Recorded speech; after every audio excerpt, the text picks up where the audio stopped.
The most joyous moment was in January. My first child was born, and she was born to clean parents, to sober parents. That's been the joy of my life. I was an intravenous drug user. My drug of choice was primarily opiates. I dibbled and dabbled with some of the more gateway drugs like alcohol, marijuana, things of that nature. But for the most part, I was an IV opiate user at the end. I used for about 27 years. The IV or the intravenous part was maybe the last 5 years or so. I happened upon recovery for the most part, more a way of like a coercive through the court system. I was incarcerated, and it was pretty much an option that I was given to pretty much do 6 months in a recovery program or do 6 years in prison. And, being pretty good at math, I took the 6 months. And once I got there, I started just pretty much obeying the rules, was tired of the pain that I've been bringing on myself.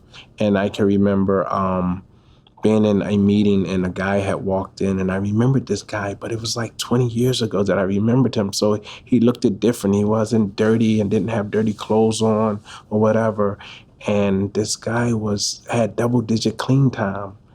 And when I can remember saying to someone that was sitting next to me, like, if he can do it, I know I can do it, and the guy said, you've been doing it, you have almost 2 years, and it was one of those situations where to see someone that was in active use at the same time that I was, to get himself together and be a role model of recovery. One day I was actually at a support group for my own self-care in my own recovery process. And a lady was sitting in the front, and I was at this meeting, I was the speaker, and I was just sharing my story, my experience, my strengths, and my hopes of my pathway. And the young lady that was sitting in the front row, she was there in tears. And when we opened the meeting up for her to speak, she quickly raised her hand and just started telling this story about she was feeling hopeless, she was homeless, she was using substances, and she was at her wit's end. She was almost suicidal. And she said she was just walking, and she seen a red sign that said emergency room. And then she said she went in there, and it was a holiday. And I wasn't working, but I had stopped in there, and the nurse asked, could I talk to her? And she said, it was you.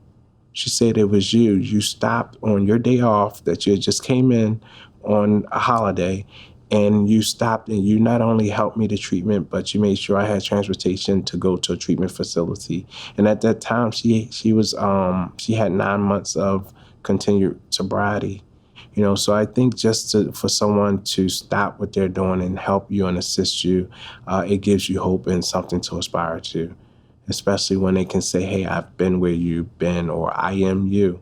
The only difference between me and you is that I didn't use today, and you can make those same decisions and choices.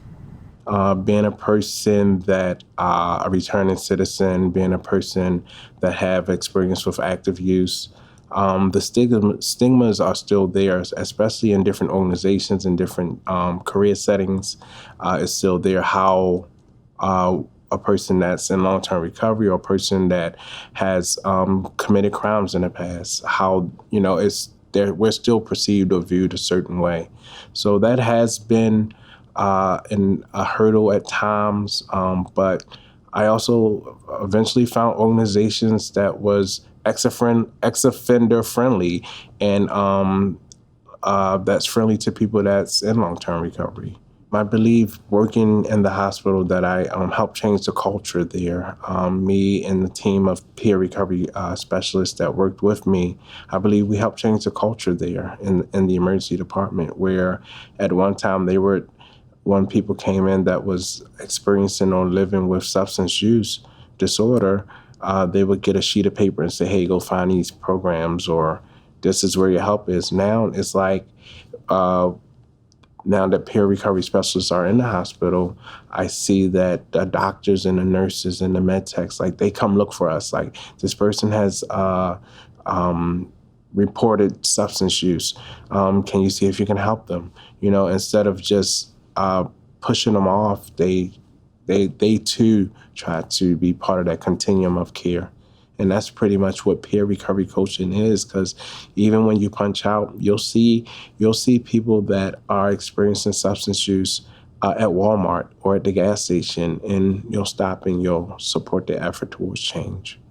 My name is Dwayne Dean. I am thankful for every day that I'm in recovery and will not be stopped by the stigma of addiction.